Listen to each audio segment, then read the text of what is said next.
सुमित राय जो कंपनी के सीईओ हैं मीडिया और टेलीविज़न के, उनका कहना है कि 4000 केस सहारा पहले से ही झेल रही है और 100 केस सही वो भी हम झेल लेंगे। आप उनको माननीय नहीं कहेंगे, इज्जत से नाम लीजिए। ऑनरेबल माननीय कहलवाने का बहुत शौक रहता है इनको। आप सोचिए कि अगर कोई पकड़ा जाए, आम सिविलियंस अगर वो कहे कि मेरे घर में करोड़ों रुपए कहाँ से आए हमको पता नहीं है, तो ये जज और ये समाज मजाक उड़ाएगा उनका। और ये कोर्ट कहेगी तुम्हारे घर में पैसा है, तुमको नहीं पता है कैसे आ गया। लोढ़ा कमेटी जो PSEL का देख रेख कर रही है, उनके माध्यम से कुछ लोगों का भुगतान हो रहा है।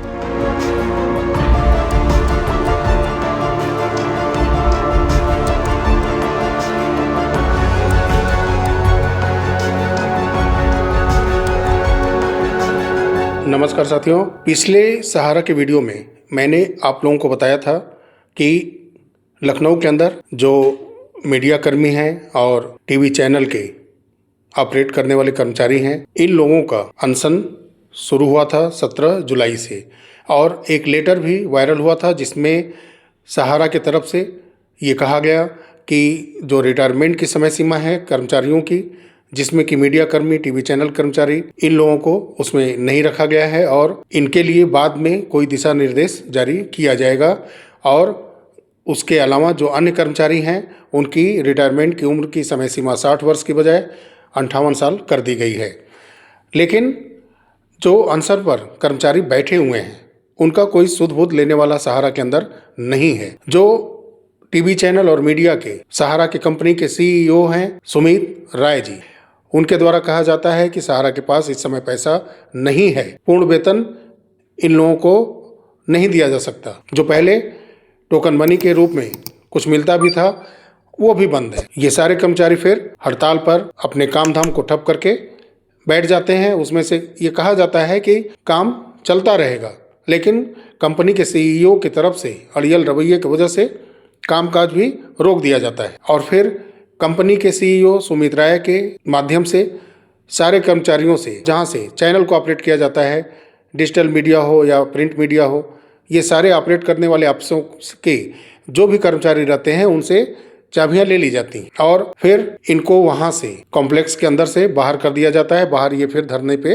बैठ जाते हैं। और फिर देखिए, सुमित राय जो कंपनी के CEO हैं मीडिया और टेलीविज़न के, उनका कहना है कि 4000 केस सहारा पहले से ही झेल रही है और 100 केस सही वो भी हम झेल लेंगे। सोच लीजिए कि कंपनी के CEO का ये कहना है। फिर सहारा के पास 3 से 4 करोड़ के बीच में विज्ञापन के लिए पैसे मिलते हैं और उनको अपने डिजिटल मीडिया हो, प्रिंट मीडिया हो या फिर टीवी चैनल हो, इसके माध्यम से ये ऐड प्रसारित करने थे और इसके लिए ज़रूरत है कर्मचारी की। तो पहले तो चाबियां ले ली है, फिर अपने प्रबंधन गार्डों के जरिए फिर ये चाबियां देने की कोशिश हुई कर्मचारियों को कि आप चाबी लीजिए और चलिए काम पर। और विज्ञापन कंपनी को मिला है तो ये 3 से 4 करोड़ रुपए कंपनी को मिलेंगे और उसमें कुछ प्रलोभन दिया गया होगा कि कुछ वेतन वगैरह या कुछ पैसे इस माध्यम से आपको मिलेंगे। लेकिन कर्मचारी तैयार नहीं हुए, ना चाबी लिए, ना वो काम पर फिर वापस जाने के लिए तैयार हैं जब तक कि भुगतान के पैसे को, जो वेतन है उनका, वो पा नहीं लेते हैं और एक उचित आश्वासन लिखित रूप से वो पा नहीं लेते हैं अपने पास, तब तक वो काम करने के लिए तैयार नहीं है। लेकिन गिरगिट की तरह रंग बदलना आप देखिए, कुछ दिन पहले विज्ञापन के पैसे नहीं मिले थे तो चाबियां जबरदस्ती छीन ली गई और उनको कॉम्प्लेक्स के बाहर कर दिया गया और वहाँ पर वो बाहर अनशन प्रदर्शन कर रहे हैं।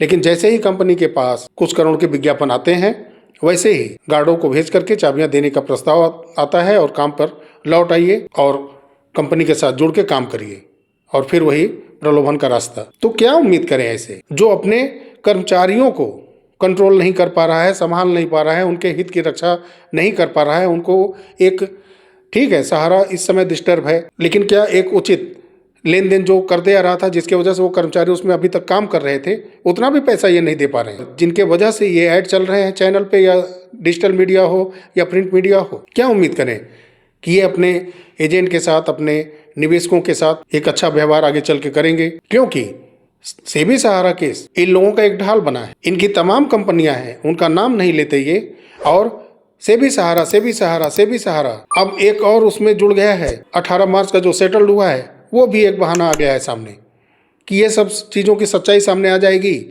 जब कोर्ट का आदेश आएगा तो कार्यालय से सबका भुगतान होगा। तो फिर आपका जो क्यू शॉप है, सोसाइटीज़ हैं, MIS है, ऐसे बहुत सारे सहारा के कंपनी हैं और जो कार्यालय बंद हैं, इन सब के बारे में कोई स्पष्ट नहीं बताता।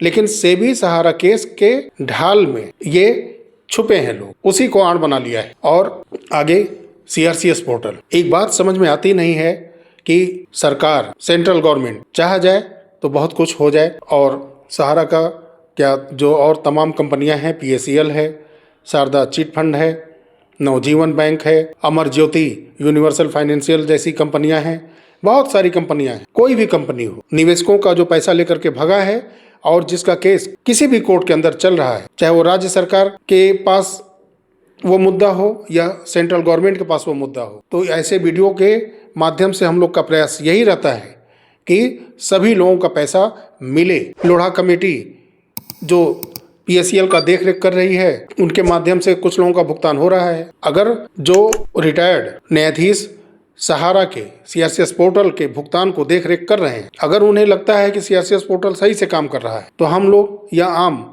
जनता या सोशल मीडिया पर परिश्रम करने वाले, निवेशकों के हित के लिए सोचने वाले क्या कर सकते हैं। लेकिन सरकारें, राज्य सरकार हो या सेंट्रल गवर्नमेंट हो, इनको फ्रंट पर आकर के निवेशकों के हित के लिए, अपने वोटरों के हित के लिए सोचना चाहिए। CRCS पोर्टल के डेफिशिएंसी नहीं सही हो रहे हैं, भुगतान कैसे सही होंगे, सबको कैसे मिलेंगे, जिसका सही भी है उसका भी पूर्ण भुगतान नहीं हो रहा है। और एक बात समझ में नहीं आती कि सरकार ऐसा क्यों कर रही है। क्या सहारा के शीर्ष क्रम के जो भी हैं मैनेजमेंट टीम के कुछ लाख कर्मचारी इनके प्रमुख होटल के रूप में अब रह गए हैं? करोड़ों निवेशक कोई मायने इनके लिए नहीं रखते, क्योंकि करोड़ों का भुगतान रोक करके आप अपने आप को बिल्कुल सेफ समझ रहे हैं। आपके मन में ये चल रहा है कि हम हारेंगे ही नहीं चुनाव। सहारा कंपनी के सपोर्ट में बिल्कुल खड़े नजर आ रहे हैं। हालांकि ये कार्रवाइयां ED है, राज्य लेवल पर CID है, ये कार्रवाइयां हो रही हैं, जब्त भी हो रहे हैं, लेकिन इनका परिणाम कहाँ है? जो अटैच की जा रही हैं संपत्तियां, जो पैसे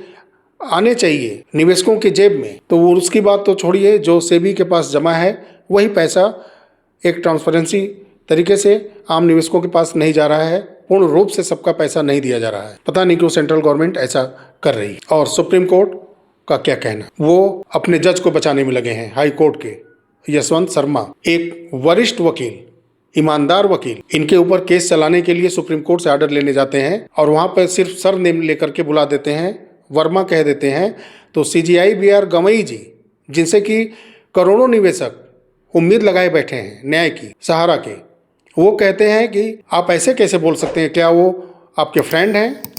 क्या आपके रिश्तेदार हैं कि आप उनको सरनेम से बुलाएंगे? आप उनको माननीय नहीं कहेंगे? इज्जत से नाम लीजिए। ऑनरेबल माननीय कहलवाने का बहुत शौक रहता है इनको, जिसके यहाँ करोड़ों रुपए जले अधजले और फ्रेश कैश मिले हों, जो कि न्याय देता है लोगों को। वो कहता है कि मेरे घर में पैसे कैसे आए मुझे पता नहीं है।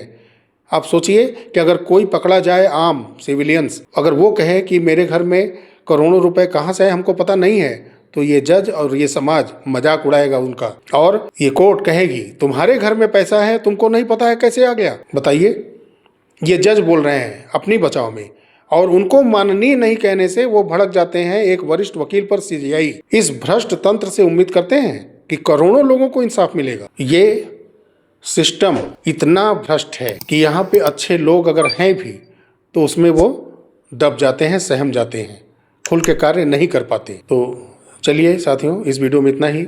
मिलते हैं अगले वीडियो में, तब तक के लिए नमस्कार, जय हिंद, जय भारत, वंदे मातरम।